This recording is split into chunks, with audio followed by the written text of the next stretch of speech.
United international ইউনিভার্সিটির উদ্যোগে এই যে রিসার্চ ল্যাবটি করা হয়েছে, এটা আসলেই বাংলাদেশের জন্য একটা উদাহরণ হিসাবে থাকবে।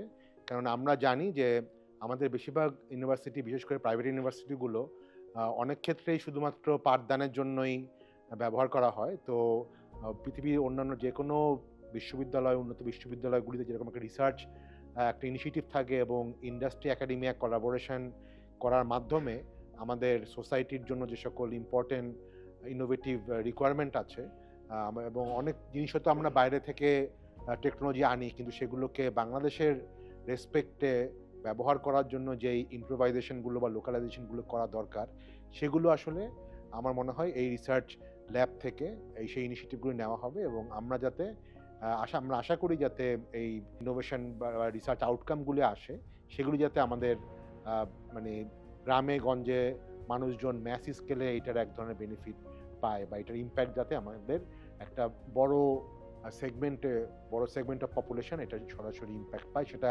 হেলথ হতে পারে, সেটা এডুকেশন হতে পারে, এবং অন্যান্য জায়গা যেগুলো আছে সেগুলোতেও যাতে এই ইম্প্যাক্টটা হয়, সেটাই আমরা আশা করব।